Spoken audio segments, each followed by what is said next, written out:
Hi guys, so nagugutom na yung mga alaga ko. Kaso wala yatang laman yung ref namin ah.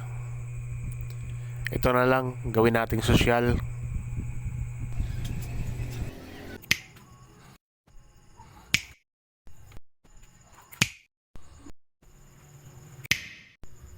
Maliban sa mga ingredients na pinakita natin sa simula ng video, nagdagdag pa tayo ng 3 itlog, magic sarap, konting asin, tsaka mga 10 kutsarang harina para pwede nating mabolde kagaya nito.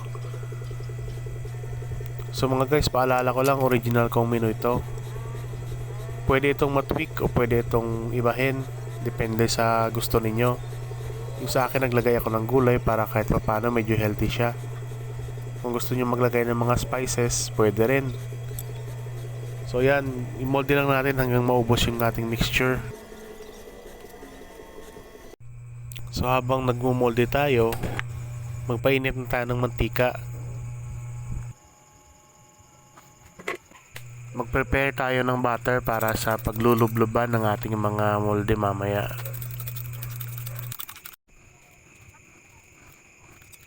Ito na mga lodi, lahat i-coat natin sa breadcrumbs. Ayan, nakagawa tayo ng 6. Syempre, i-fry na natin. Medyo hinaan natin yung apoy para hindi mabigla at masunog. Syempre, golden brown bago natin hanguin mga lodi. Tapos, hiwain natin ng ganito kanipis. O depende sa gusto nyo. Kasi nga, ham chops ang tawag ko dito. Pagkatapos mga lods, pag naubos na natin ng kakahiwa ito, ibabalik natin sa oil. Double fry natin.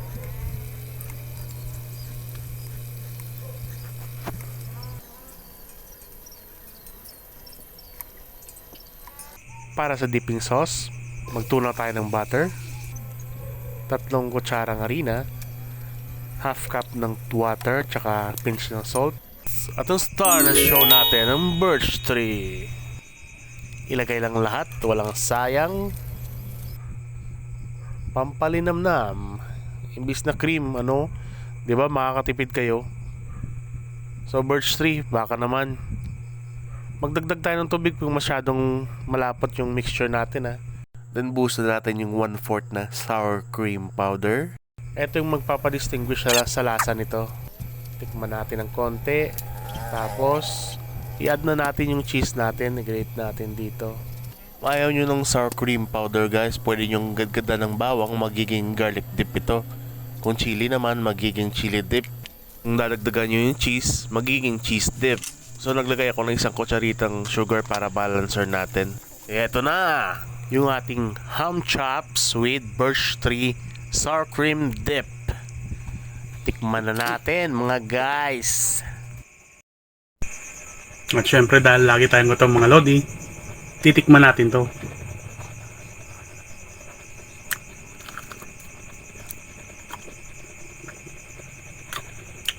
Pwedeng pang merienda. Saka sa akin, uulamin ko to eh.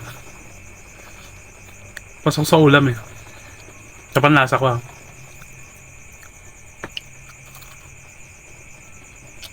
Hanggang sa muli mga lodi. Paalam.